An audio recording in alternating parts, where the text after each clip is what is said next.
We work hard to make sure street. Exit that real quick. Exit? And then you're ready. Oh. Got it? Or leave meeting. He's got it. Yeah. Just move the cursor up to the side. I'll put it right on Kevin's head. Yeah, right. Does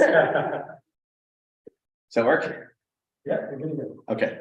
All right, welcome everybody online and thanks everybody for being here today for a treat with, in the spirit of full transparency, a fellow conspirator in the field of sustainability, Kevin Wilhelm. My name is Ben Packard and welcome to today's lecture with Environmental Studies 495 and 497. Kevin is a senior principal at Point B's ESG practice, which is one of the world's preeminent consultants and thought leaders in the field of sustainability. He brings over 21 years of experience working with over 275 businesses ranging across 40 different industries, including food, beverage, consumer, and retail. And in 2021, he was named the individual award winner for industry leadership by Climate Change Business Journal. His list of clients include Amazon, Nordstrom's, Delta Airlines, CarMax, REI, Alaska Airlines, Expedia, New York Life, Tommy Bahama, and many, many more. I think you get the picture. He brings a lot of experience to the conversation today. He'll bring some context to the book that those of us in 497 have been reading, just finished, how to make sustainability stick. I think more importantly, Kevin's going to bring some life learned lessons, some of the most important lessons on how to help companies move this issue forward. So with that, thank you, Kevin. Thanks, And, Ben. welcome. All right, thanks so much. Thanks everyone for having me. Gary, how many people do we have online? Roughly. Could be anywhere from 10 to 30. Okay. Well, hello everyone online. I'm going to primarily be talking to the group here, but you've got me. So as Ben mentioned, I also I've been an instructor at UW since about 2016. I've taught 5 different courses on campus or online during the pandemic. And I also teach ESG and climate reporting at Harvard. So in addition to the book Kara mentioned, I also wrote a book called Sustainability Jobs, How to Land Your Dream Green Job. So those of you in the program environment are trying to figure out how to do that. Ben's quoted in it. Kevin Hagan, who was here last weekend, was in it, and a lot of other thought leaders from the country. So what I'm going to do today is kind of talk to you about how to take environmental issues and translate them into different languages of how kind of business people think. Over time, what's happened is that whether it's been climate change, the ozone layer, dealing with toxic plastics, whatever it might be, there's always been pushback by certain political parties or certain business leaders saying we can't do that because that's going to crash the economy and it's going to hurt our business. And what I'm going to walk you through today is how to completely flip that argument on its head. And even though you're not MBA students or maybe business majors or econ majors, I'm going to equip you with some of the language, some of the case studies, and ways to think about it so you can be more effective, not only in trying to land a job or an internship, but even in terms of your daily life and how you go about it. So typically, when people talk about sustainability, it's like, let's do less bad. We got to save the polar bears.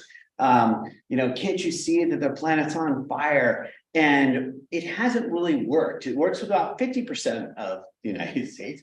The rest of the country is thinking about other things. And what I want you all to be thinking of is how sustainability can be cool, how it can be optimism, how it can be a way to bring people together, how it can be a way you can, be a source of innovation, and actually how you can make money by doing this.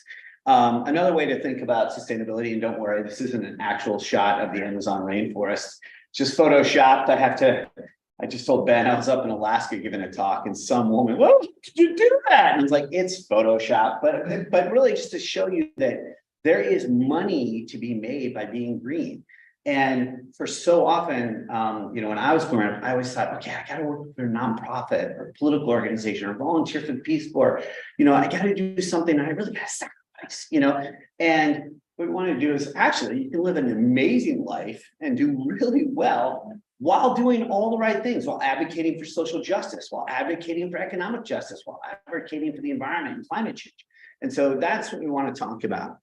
There was a study done by United Nations Global Compact and by Accenture, so showing you massive global organization and profit-making consulting company working together. And they surveyed about 1,000 CEOs across, as you can see, over 100 different countries. So this isn't just the United States, this isn't just the EU, this is Africa, it's South America, it's Asia. And many of them see ESG. Does everyone know what ESG stands for? Okay. You online, nod your heads. Okay. They see it as important to their future. They also see it as almost 80% see it as a source of innovation and growth. So as many people are talking about, are we heading into a recession? There's layoffs at Amazon, Google, at Meta, Facebook, all these companies. People are saying, let's turn to innovation on this. And in fact, I was just telling Gary and Ben that my company, Point B, really has been coming to me lately because they're like, you're an innovative thinker. You can come up with new ideas of how to do stuff. Tell us more about this ESG. Also see it as a competitive advantage. Customers care about this. So 79% of Americans say they feel a deeper and stronger connection to products that they believe in, that match their personal values. So if you believe in saving the planet, if you believe in local purchasing, if you believe in women-owned businesses or Black minority-owned businesses, people are saying do that. And 88% said they're only going to do that while they want to work for a company like that. So you're seeing that this is a whole bunch of different surveys that have gone out to a whole variety and over time, going back from 2020 to just one that came out last week, that consumers are demanding this. Obviously, you're all, in the kind of Gen Y area, but just to show you from the 18 to 24-year-old perspective, a lot of graduate students are now saying they factor ESG into the type of company they want to work for. 86% in the whole idea of this quiet quitting are talking about if a company abandons their Black Lives Matter commitments, their diversity, equity, inclusion efforts, their climate commitments, that they might leave. And this isn't necessarily great for you, but it's something to tell employers that 50% would actually work for a company and take less pay to work for a company they believed in. What Ben and I can tell you is actually the market for people like you all who really understand kind of where sustainability can be a benefit is dying for people like you. Ben and I, when we were getting our starts in this area, we would like beg companies to do it. And now you've got companies that are like, they're just taking anybody who can spell ESG. And I'm not kidding. Like I would hire an employee, say 5 years ago, and would pay them about $80,000. And now I'm having to pay them close to $200,000 for someone like you coming out of a program like this, because there's so much demand and there's just not enough good supply. So just to give you some idea as to where the demand is on sustainability. So what are those drivers in the marketplace? You all know it from the environment, like, that the climate is changing. That the polar ice caps are there. That we're in potentially our 6th extinction level event right now that we're going through it. 50,000 species are scheduled to maybe disappear permanently by 2030. Like there's a lot of stuff going on. But what's moving things are things like insurance companies are requiring climate policy. Walmart, Microsoft, Amazon are requiring companies to show them and demonstrate how they're making reductions in their climate impacts. Fuel prices are impacting things. There's a boogeyman out here about regulation, but not like, it's more financial regulation that the Securities and Exchange Commission is going to require climate reporting. And you've got all different areas that are just increasingly forcing companies to do the right thing. So for so long, and especially in this country, we had to make the argument of like, you'd have to go over and be like, don't you care about the polar bears? Don't you care the rainforests are being cut? Like, don't you care about Black Lives Matter? You got to do this. And now you're saying like, I don't care. You could be a right-wing Trump supporter, but everyone over here is saying you must do this or you will lose business. And now they're like, oh, well, if I'm going to lose business, or I can make more money. Okay, I get it beyond. So it's a way where you don't have to be the lone person in the room who's just advocating for climate or advocating for DEI issues, because the market is moving on that. One of the things that, again, because you're not economists, you aren't business students, you're not really taught this, but I'll actually pull this out, see if anyone saw the answer there. You online, feel free to weigh in here if you did see the answer, but the question that I was going to put out there is, why do you think businesses, when they're making investments, oftentimes they'll say, hey, I wanna do the right thing, but I have to make as much money for my shareholders as possible, right? I can't sacrifice a return on investment. How do you think that jives with environmental stuff or social justice issues? Do you feel like you're gonna make more money if your company is doing the right thing from a social justice, environmental perspective, or do you think companies have to maybe sacrifice a little bit of return to do that? Yeah, More money. they want more money, right? Yeah. You think they can make more money by being better environmentally? Why do you think that? I think there's definitely a risk mitigation aspect, especially when you're talking about stuff like insurance, and investment. If you have a climate aspect, you can avoid a lot of losses, I would say. And then I think it also opens up new business opportunities and new, like sectors in the market. So Awesome. more customers, more. Great. What's your name? Aaron. Aaron. Okay. So if I went over to the Foster School, they would say the complete opposite. They'd be like, oh yeah, it's going to cost more money to do all this kind of stuff. So the reality here is that when we show the S&P 500, which is a major index that tracks the 500 biggest stocks in the United States, or the Dow Jones Industrial Average, and people usually refer to the Wall Street market, you see that the sustainability index actually outperforms the traditional indices. And you see that it's not just over 1 year or 2 years or 3 years, it goes all the way back to the Trump administration when they're, and even the Obama administration, when they're ripping out regulations, they're showing out actually the one that has better environmental and social performance outperforms the market. So it totally flips the narrative. When I go to give talks and say Red America, or even in Eastern Washington, I might go to somebody and be like, all you care about is money. And like, yeah, all you care about is like making, you know, highest return on investment. But yeah, and then I'll show them like, invest here. And they're like, oh, no, really? Yeah, I got to do the right thing and I'm going to make more. I'm like, what's the problem? Like, wouldn't you rather go to your kids and say, hey, look, I'm going to make as much money and do right?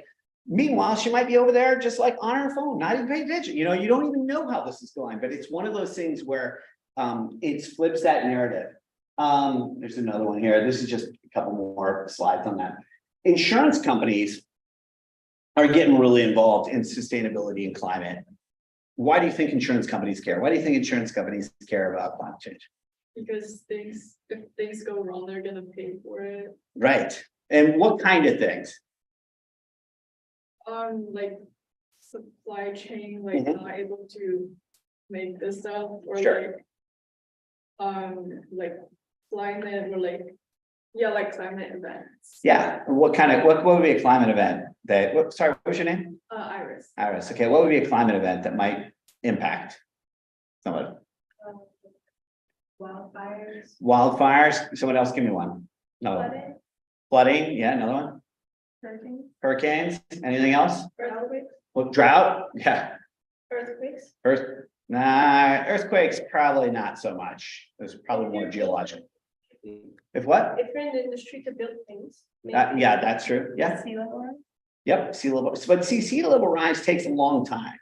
You know, when people say like, hey, we gotta do something about, you know, carbon dioxide up there because in the year 2100, you know, it might raise to 5 degrees centigrade, kind of like, or there might be sea level rise up to 1 to 3 meters. That 2100 is a long ways away. But if you say, hey, you know the drought in California last year, when the atmospheric river hits this year, it's going to lead to a heck of a lot of floods all, you know, summer and fall. And what are the floods going to do? They're going to wipe out things. So the insurance companies all care about this because it costs them money. And so, you know, and it's not only, you know, I mean, Alaska had a couple of days, you know, first time ever over 80 degrees in, you know, Anchorage during the middle of the spring. You see all of these impacts, you know, the Colorado River drying up. And now all these states in the West are going to be competing against that. What does that mean? It means areas like Arizona, it's now illegal outside of Phoenix to plant grass. It means communities outside of Denver can no longer plant grass in the yard because they're not allowed to, because there's no water. And so they're having to do zero landscaping and other things.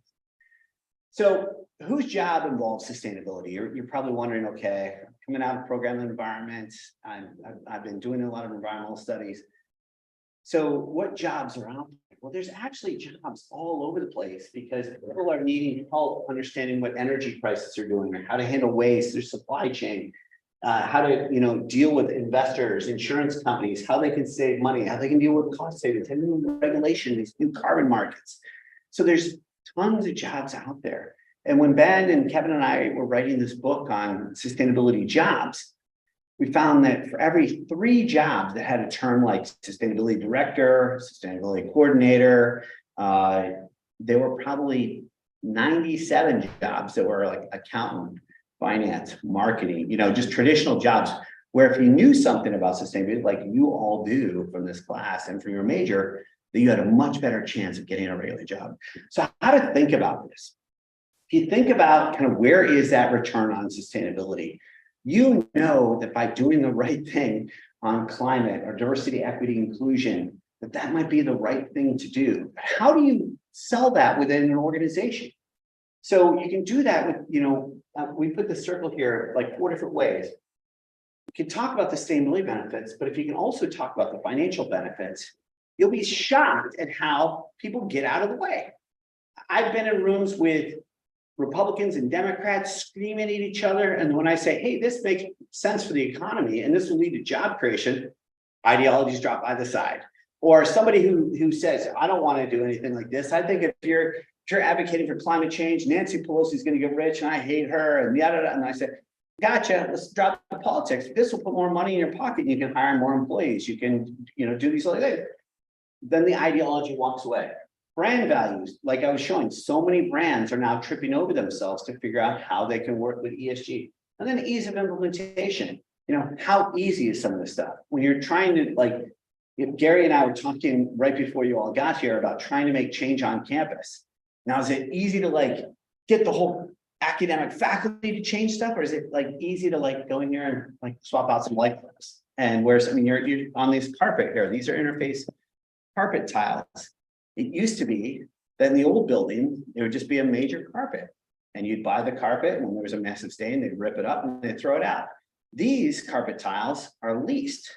So if let's say Iris spills something out of her backpack, you could just pull up the carpet tiles around them, pick them up and replace them and send those back. And you do that and it's a much lower cost, much lower environmental impact, and it's cheaper. I just was calling you out, Iris, because I remembered your name. Okay, so here's just a couple examples that companies like Alaska Airlines, huge sponsor here on the UW campus, on the field. Alaska Airlines Arena. They have, Foster School of Business has innovation challenges. The Entrepreneurship Center at the Berg Center has Alaska Airlines challenge. Well, one of the things about Alaska Airlines is they're actually one of the most fuel efficient airlines. They made some investments, not so much around sustainability, but called Required Navigation Performance, which use satellite navigation so they could optimize descent and they could go more direct into airports. Sounds pretty much a no-brainer, right? Well, by investing in that technology, they save 8% on emissions. And you kind of go, okay, well, whatever, who cares about this? Well, when Microsoft and Amazon make these giant climate pledges, that Microsoft says to its 100,000 suppliers, we want you to reduce your carbon emissions. And they start looking, okay, they look at all the things and they look at their travel and where can we do it? Well, if you switch from Delta Airlines to Alaska, you can save 8% of your emissions. Easy, simple change. So this became a huge business driver for Alaska Airlines. Saltchuk and Matson, they're both shipping companies that are based right here in Puget Sound. Saltchuk's just right down actually on Eastlake. But they've been a leader in clean technologies and clean fuels. And they're actually piloting the first hydrogen ship to come across, because one of the things is that all of the goods and services and everything you buy on Amazon or at Target or whatever has been pretty much made in China or in the Far East and shipped over here on really bad diesel fuel. And if we're going to continue to have an economy that's based on that, you got to find a way to lower those emissions. So one of the ways of doing that is they've invested in clean fuels and technology. And I'm just going to flip through a couple other ones. Those are probably better. But here's an example of Amazon. So right down by their corporate headquarters, they had this huge area where they had a lot of they have most of the stuff in the cloud, but they did have to have a few servers in their actual corporate HQ. But those ran really hot And so they had all this heat. And they thought, oh, well, let's pump this heat across the street to a building and we'll sell it to them. Because otherwise they were just gonna be venting out the heat. And so they did this and they were able to save about 4 million kilowatts in electricity, and about $210,000 in energy. I would ask if any of you have ever drank beer, but I know you haven't. No, I'm just kidding. But there's a brewery down in Fremont called the Fremont Brewery. And they were trying to figure out what they could do on climate change. And one of the things they did was they saw right next door, there was a Bikram yoga studio. And as costs were going up and as inflation was going up, this yoga studio was like, how can we cut costs? Well, Bikram yoga needs a lot of heat. You need a lot of heat to brew beer. So they just took where they had this vent, they just let off the heat outside the brewery. They just took a pipe across the street, put it down in the Bikram yoga studio and said, you know, we'll give you that. We'll sell you our heat at half the price of what Puget Sound Energy is doing. And the Bikram studio is like, heck yeah, you just saved half of our costs. We'll totally do that. Meanwhile, the Fremont Brewery was able to figure out a way that they got money from something that was not there by being better for the environment. Just gonna flip through a couple of them. So one of the things that you hear about, and again, you guys are in program environment. You're not dealing with the hardcore business people on a day-to-day level. But one of the things that I wanted to share with you all is that you've got these people within businesses who will give you all these reasons why they can't do the right thing on climate, why they can't do the right thing for the environment, why they can't do the right thing from diversity, equity, inclusion, and what your response can do. So that person who only cares about maximizing shareholder value, you can talk to them about that slide that we showed that, you know, the Dow Jones Standard Index actually outperforms. To somebody in legal who says, oh, I don't want to disclose anything, you can say, you know, you don't have to be, you need to track it because you've got risk, you need to mitigate. Someone in supply chain says, well, we're too small to influence change. You say, you know what, you can start the conversation and find out where things will happen. Does anyone ever gone to the REI store downtown? Raise your hand. Okay. So, you know, REI used to sell these, you know, plastic water bottles, that Nalgene bottles that had, you know, PDBE chemicals in them. They were really bad for us to drink because they would leach and you end up drinking the chemical.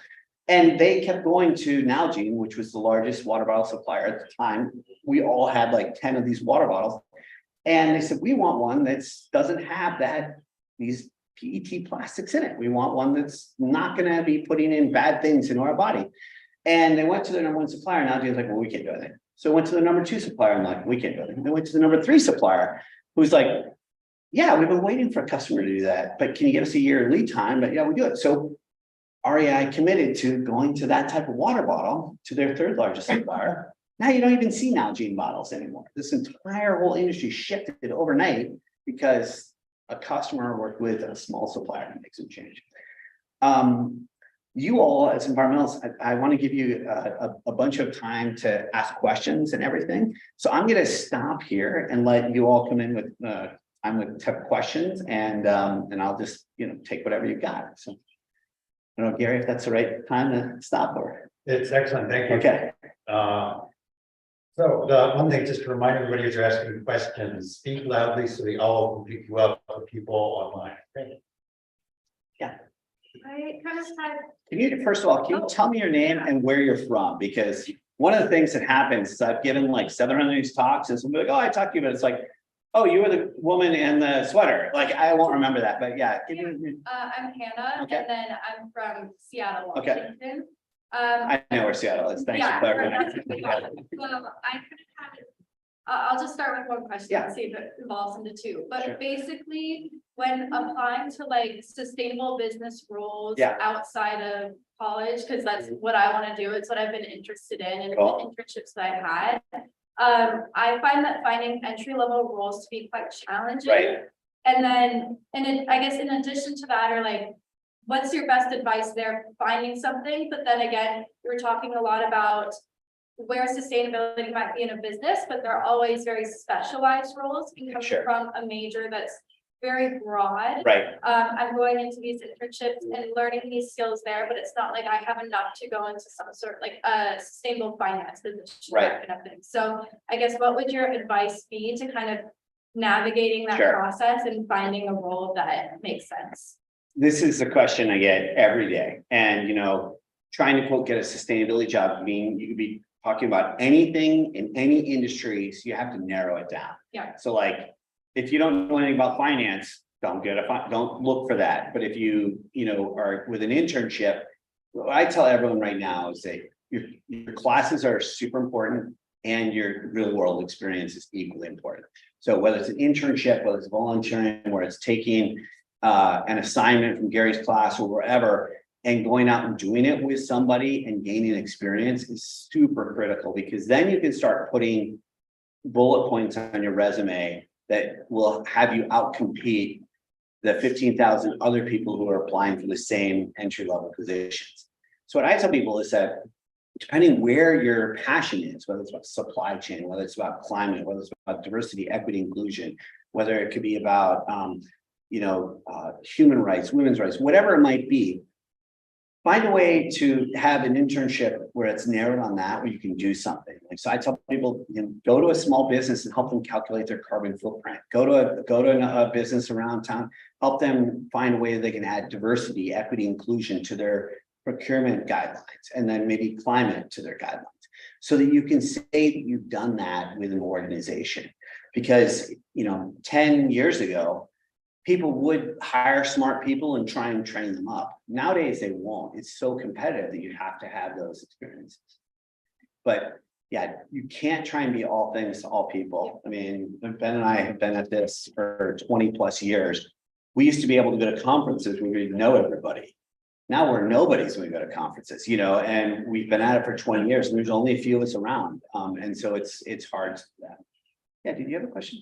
Oh, I mean, I Yeah. do, but I wasn't raising my hand. Okay, sorry. Your book focuses a lot on making changes to existing companies. How would your advice differ for new companies that Sure. are just starting out? So I think the principles are pretty much the same. New companies are actually great because you can build it from the ground up. And I think that is, in many ways, it's a lot easier because you don't have things they've already sunk the money into. Equipment, machines, infrastructure, people they have to change. So I always recommend, like, start with your dream that you want to have on that and work towards that. And like my company, I started it reluctantly, back in 2004. I was going around to all these other consulting companies going, somebody's got to do something on climate change. And everyone comes saying, yeah, somebody needs to do something on climate change.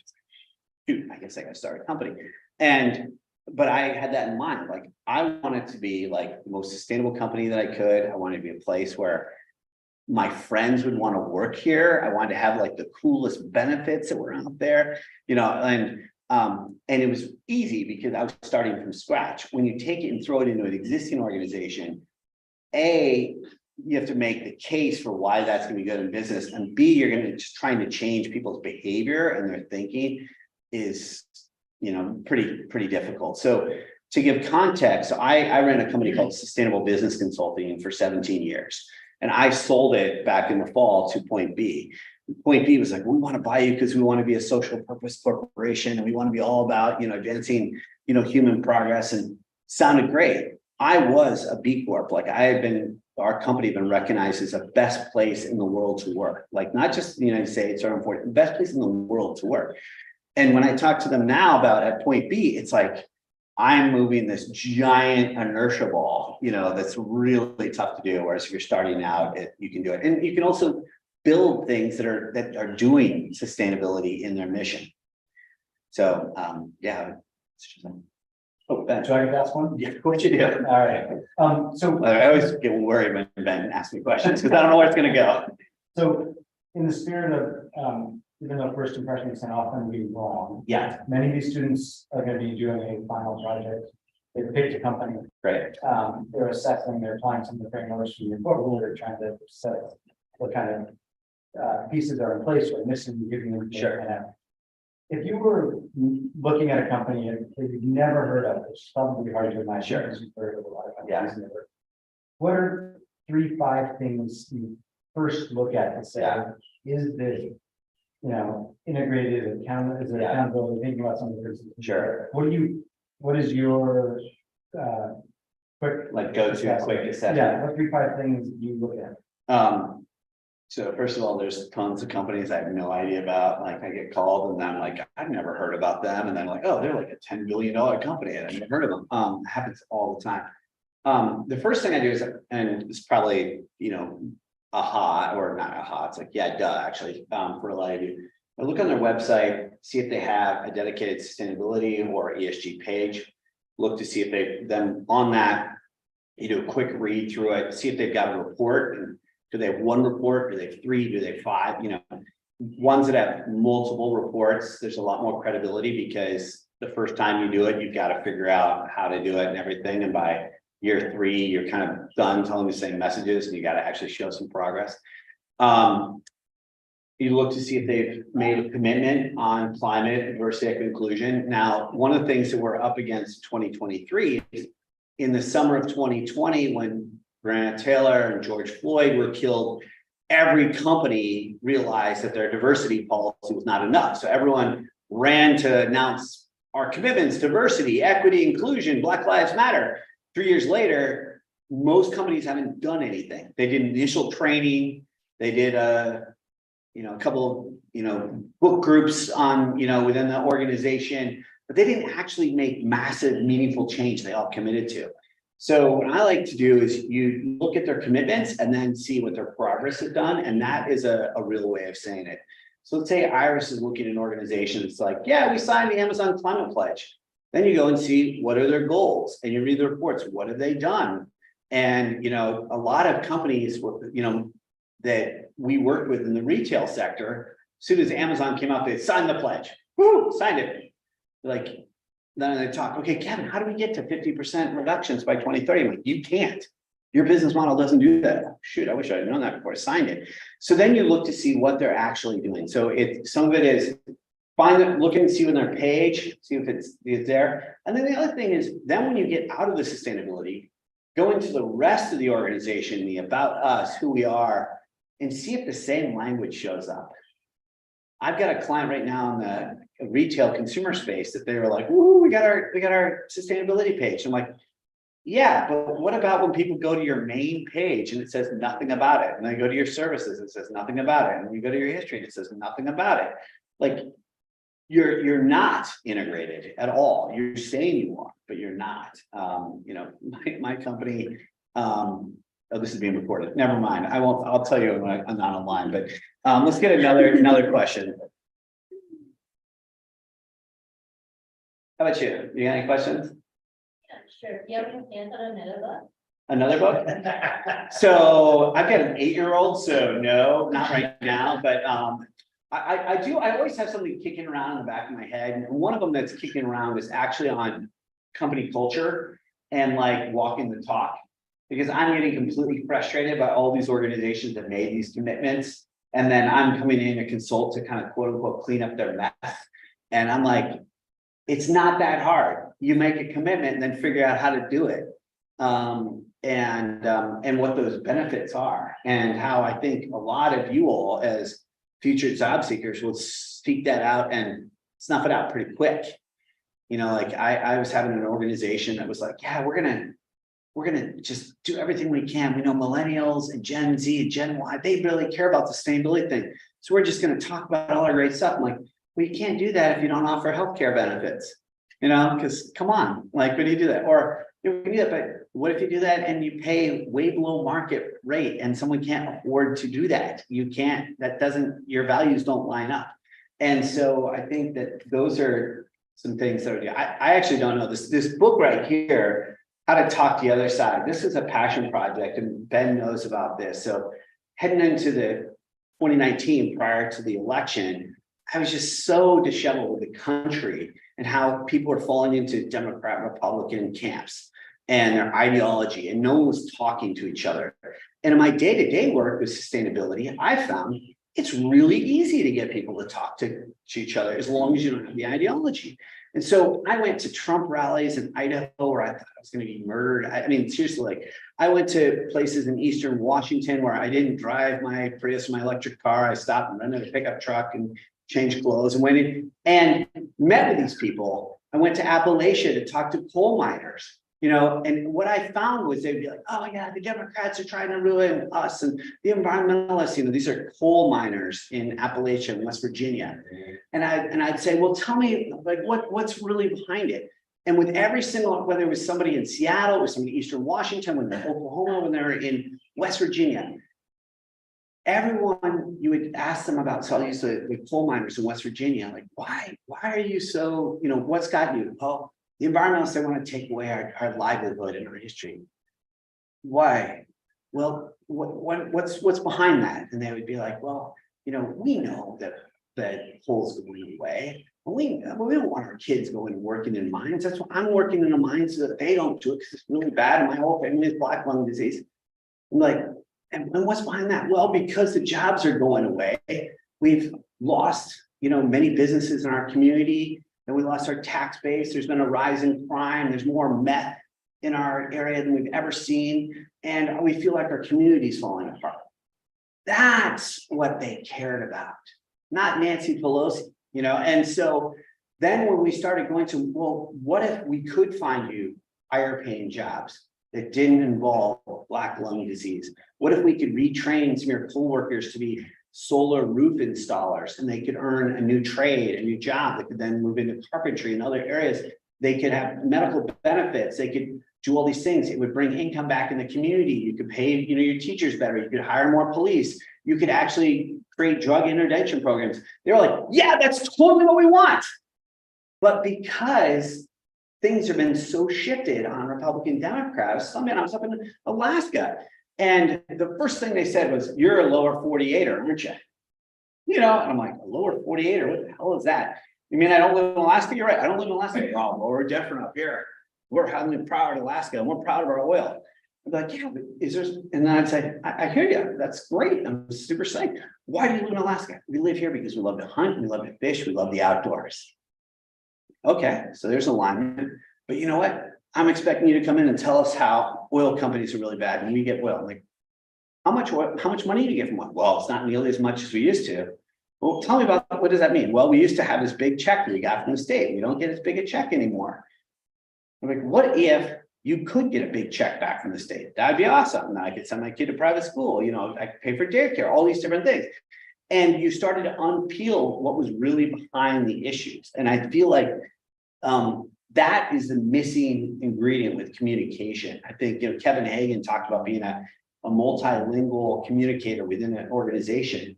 I feel like as citizens, what we have to do is, people say, well, how do you convince somebody? Like, you can't. It's like trying to convince your parents to do something different. Try and convince your dad to drive a different way than he's driven his whole life. Not going to happen. So what you have to do is you have to listen. And so often as environmentalists, we want to come and be like, let me tell you why, instead of tell me what's going on. I'll give you one more example that Jenny, know the issue about the wolves being reintroduced to Yellowstone. Who's usually against that? Farmers and ranchers, right? Why? Because they kill their livestock. Because they're perceived to kill the livestock, yeah. Right? So we went and we're working with the a group outside of Bozeman, Montana, that was there all the time. And you had environmentalists and you had the ranchers, and they just were at each other's throats, screaming at each other and F this and F that, and talking about you're trying to kill my life. And so we took a different approach, and we went, we listened to, we said, let's talk to the ranchers about why. And then first they had to have their temperature about how much they hated the Democrats, how much they hated environmentalists, how much they hated people in Seattle and the city telling them what to do. He asked them, like, well, why do you live here? I live here because of the land. I want a ranch. I love the beauty. I love the sky. I love the mountains. So you had a point of connection. These wolves, like, it's bad. Oh yeah, they kill our cattle. How many cattle they kill? Well, it's usually a couple a year. Okay, it's only a couple of years, so it's not like they're killing a whole herd, right? Because a wolf can only eat so many cattle, They would say, well, what's really pisses you off about that? What really angered them off was that there was a program where the federal government would reimburse them. But most of these people were ranchers. They weren't computer savvy people that were on their iPhones, all the time. And so their cow would be killed and they would have to take a photo. And they'd have to then upload it to a PDF, and then they'd have to then print it out, and they'd have to mail it, and they'd send it off to the government, and then they wouldn't hear back. And sometimes they wouldn't ever hear back, and sometimes they'd hear back like, sorry, the photo didn't do that, or you didn't fill out the form right, please do it again. And so they were really ticked off that they weren't being respected, and it was about respect, and they didn't feel like, hey, my cow's dead, I should be able to just take a photo of my phone, prove it to you, call it good. So we switched the whole narrative, and these ranchers had not only wolves, but they also had bears, and they had mountain lions and other endangered species that walked through their property. And so I'll get to you in a sec. And so these were wildlife borders. And so we said, well, the environmentalists want this wildlife border for the endangered species. Could they come across your land? How about we switch the narrative? Instead of they have to kill your things, what about every single time a wolf goes by, you have a motion detector camera. Every single time it shows up in your camera, you get $10. So you're actually incentivized to have more animals going across. And they go, wow, I would make a fortune off that. And I said, yeah, what if you could make more money by having wildlife go across your property than even you could on ranching? And they're like, that sounds pretty good. And so it switched the whole dynamic. They didn't have to then prove to the government that they're being wronged. They just had a camera that was automated that every time it would just take a flash, that someone could buy. And they made money, and it removed that whole me having to prove lack of respect. It actually showed more money. They could actually invest more in their cows and their ranches, and the whole thing dissolved, and it was a solution. And that all can come about. Like that's a way the solutions are out there. Sorry, I need a question. So. Sorry, what's your name? Where are you from? My name's Anika, I'm from South Carolina. Okay. So it seems like in each of these cases, there's really an emphasis on like personal connection Yeah. and like getting into like the local, like community aspect of it. It So- could be, yeah. But do you think there's any way to like get that going on like a mass scale? It is, but on a mass scale, like when Ben was at Starbucks, so I'm working with companies, like I'm working with massive global corporations, but there's usually a person on the other side. And so like, I'll give an example, working with one of the top 3 retailers in the entire world. And the person I'm talking to about sustainable procurement and purchasing, that person believes, because we're having a conversation, that person said, but I'd understand like, what was their motivation? How could we help them? How could what we're doing help them and help the company? And once I understood what they really cared about and what worked, then we could move 100 million metric tons and change the difference in climate. But I had to understand that person. If I came in and was like, well, this is what you should do, and I'm a consultant, you need to know what to do, it kind of would come off the wrong way. And so a lot of it is, I mean, even these big corporations, it's just being respectful and listening. Yeah, Sean? Yeah, we got some questions online. Okay, go ahead and fire them. Yeah, sorry for you online. Let's get you in here. All right. My name is Sean. Yeah. I'm from Texas, actually, originally. Okay. What part of Texas? El Paso, Okay, all right. right there. Okay, so here we go. Let's see, here's a question from a student. This kind of gets back to where we're working with companies. Yeah. Obviously, you're talking about working with big companies. Sure. But what about smaller companies? Yeah. Fewer resources. Totally. And you're trying to encourage them to adopt sustainable practices, but of course, there's high initial costs. Mhm. That will pay off down the road, but with this, in some cases, could be a huge expense. What do you say to this? Person? Well, you don't try and bite off the huge expense first. You try and bite off the small expense first. It's actually small companies are a great place for every single one of you to cut your teeth. There's a group of Seattle University students that I'm advising right now that are working with Pagliacci Pizza. And Pagliacci Pizza wants to up their sustainability game. And so they're not saying, go green all of your stores and change all of your ingredients. They're starting with the pizza boxes, and they're starting with recycling programs and little things they could do that help them save money.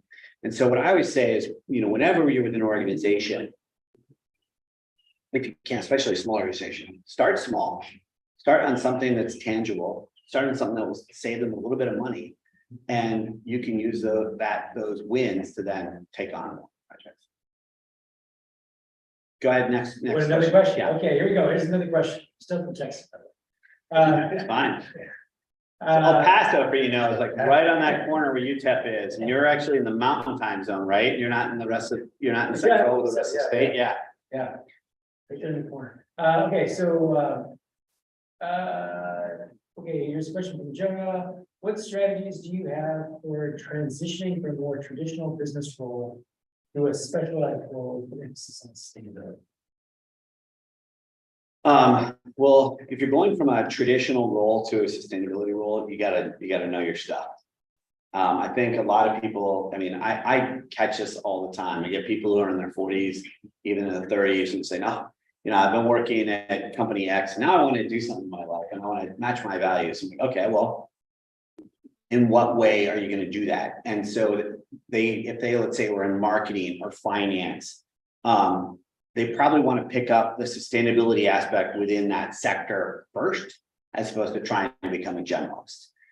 Because the reality is, by the time they get to there's probably already, the role's already been filled by someone else.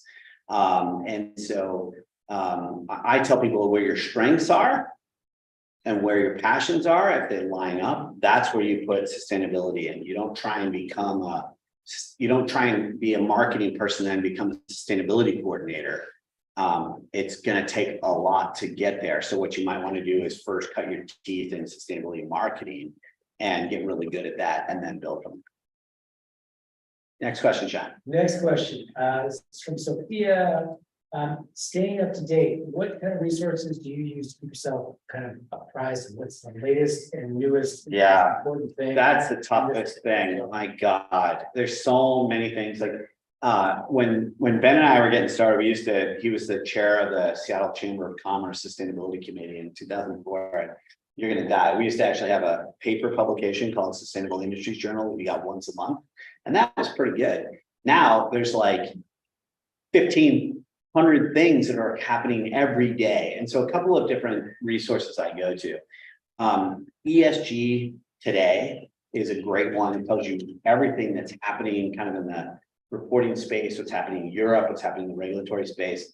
There's a couple of great blogs to check out: Environmental Leader, Triple Pundit series. Ben, what would you say some other ones that we follow?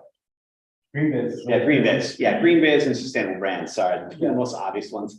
And then I would say if you have a Google alert, put Google alert on sustainability or clean energy or diversity, equity, inclusion, or whatever it is that you care about, and it'll be, you know, delivered to your inbox every day. Yeah, we're going live. What was your name again? My name is also Anna, and I'm also from Seattle. Well, all right, give me a different neighborhood. Well, I grew up in the UK. Okay, all right.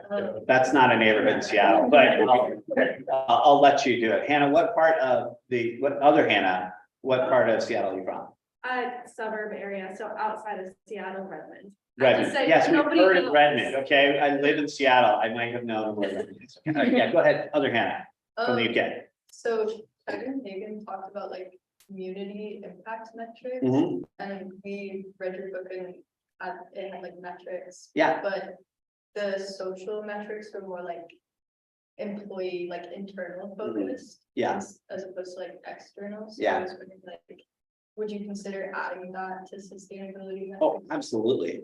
What would you do? Oh, totally. So one of the ones that I use actually in the financial sector with a lot of banks and credit unions, I use what's called a local economic multiplier. And which means, kind of breaks, it sounds like super cool and they pay us big money, but really what it means is how much of an impact are you making in the community through your philanthropy, through your volunteerism, through your purchasing, through your employee practices. And you can get metrics for all of those and then total it up. When I was at SBC, our local economic multiplier was 2.8 for every dollar that we spent. So we actually went to the city of Seattle and said, you want to make a better social impact, for every dollar you give, we can create 2.8 dollars for that. So banks are trying to do that. A lot of the other social impact are hiring. What are you doing to hire from disadvantaged, minority, veteran, women-based businesses or communities? What are you doing with your purchasing? And putting, again, all these big organizations that make these big commitments about Black Lives Matter, and then you go to it and you're like, how much of your procurement spend are you using through Black-owned business? Less than 1%. So they're not doing it. When they shift it into 50%, it's like, oh my God. And I have this argument all the time with CEOs and CFOs. They're like, well, we tried that. I'm like, well, how hard did you try? Well, we tried to get black candidates. There just weren't that many. Well, how hard did you try? Where did you go to look for these candidates? And so, so it really depends on the business and what metrics you want to show on that. But those are some of the easy ones. Yeah. So if our vision was to make. What's your name again? Oh, my name is Aisha, I'm from Turkey. Okay. So if our vision were to make all companies sustainable by like 2050, let's say. Yeah. That was our vision.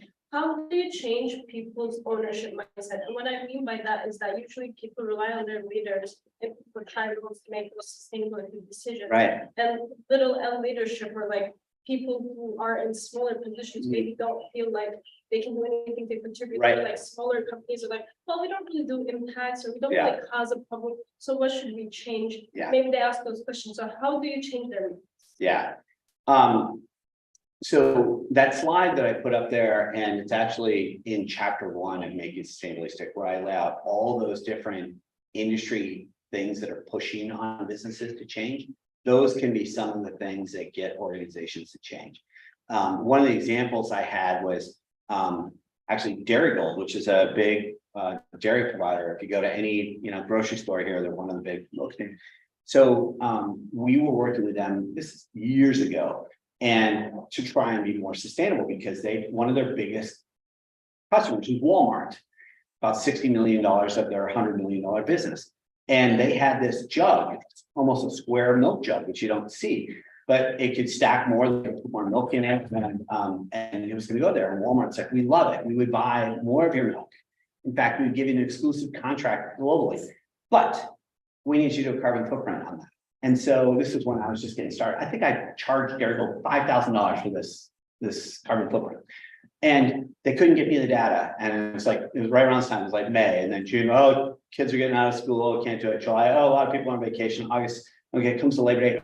Company out of Akron, Ohio, gave the carbon footprint data of their similar milk jug. Dairy Gold lost $60 million of business overnight. When I went in, everybody that I worked with had been laid off. And it was one of those things where it took something like that for them to go, oh my gosh, this is really, we need to make this change. Some organizations make the change because it's the right thing to do. Some will do it because investors tell them, some will do it because customers, some will do it because employees are doing it.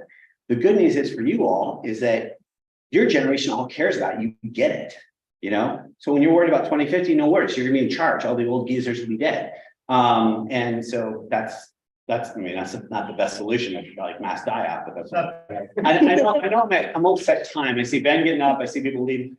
Any last questions that we want to do before we go? Yeah. What's your name? Where are you from? Oh, Amelie, I'm from Chicago. Okay. Um, Not outside of Chicago. See that? yeah. Do you think I should keep, I'm gonna be entering business pretty soon and talking to a lot of these hardcore business people, and should I keep ESG and climate out of my conversations when I'm addressing these issues, as they could be trigger words for some of these people? I don't think so. I think you can ask them. Well, first of all, with every organization, you're going to do your research ahead of time to find out what they're doing or not doing, or, and you'll be surprised. Ben gave an example when I was writing the sustainability jobs book that sometimes the person you're talking to totally gets it. Sometimes they totally don't, and you don't know that. So don't make any assumptions going in. But if you can do research to find out, you can make examples of things like, hey, I noticed on your website, you do these things. What's your organization doing around broader ESG things? Climate change can be a trigger word, especially with people who don't believe in it. So you can talk about what would the impacts of extreme weather have? Like what if we had, I think one of you said wildfires, I remember making the case to the Seattle Sounders.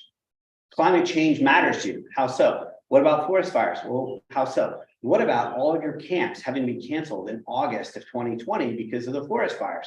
How much revenue did you lose because of forest fires? We lost about $100,000 in revenue each camp. So you lost about $400,000 in revenue. Do you think that maybe you should make a commitment on climate change? Oh yeah, we should, and that's the kind of thing. And so you have to understand where they're coming from ahead of time, but go in, and if you get a sense that they trigger it, I mean, I can tell you how many times people come in and be like, I was expecting you coming from Seattle to be some tree hugger, Prius driving, hemp wearing vegan, and thank God you're not that. I'm like, oh yeah, thank God I'm not that. I'm just always vegetarian, I drive an electric car, but they don't know that, but sometimes it's how you show up. So if you show up looking business professional, as opposed to a Seattle U kid who came into my office and Birkenstocks and shorts and a t-shirt, and I'd already dismissed him 10 minutes before he even got there. Like I looked at him and was like, oh, this guy doesn't take things seriously. So if you show up seriously, have done your research, you can have the conversation. If you get a sense that certain words are triggers, use other words. Thank you. So we're out of time. Yeah. And I just want to make sure we adequately thank you for sharing your wisdom and your time with us. Yeah, thanks so much. Having stack of cards here in case anybody's maybe looking for a job. Yeah. Or whatever. And I was gonna say, if you go on here, honestly, so before we end class and for all of you online, all of your parents will pay $10 to buy this sustainability jobs for you on Amazon. So it's got everything you need to know about how to find a job in sustainability. And it's not just my opinion. I went around and interviewed the 30 top thought leaders from academia, nonprofits, governments, and big corporations, small businesses from around the globe, got their opinions, got their input. How do you land a job in this space? It's got everything you need. Go check it out. It's seriously, I think you can download it from Amazon for 10. So, as you're looking at where to get a job and something like that, before you go out and start having coffees, read that book. You'll get about 90 to 95% of what you need to know before you go out there. So thanks everyone for having me. And if any of you guys have questions, I'll stick around.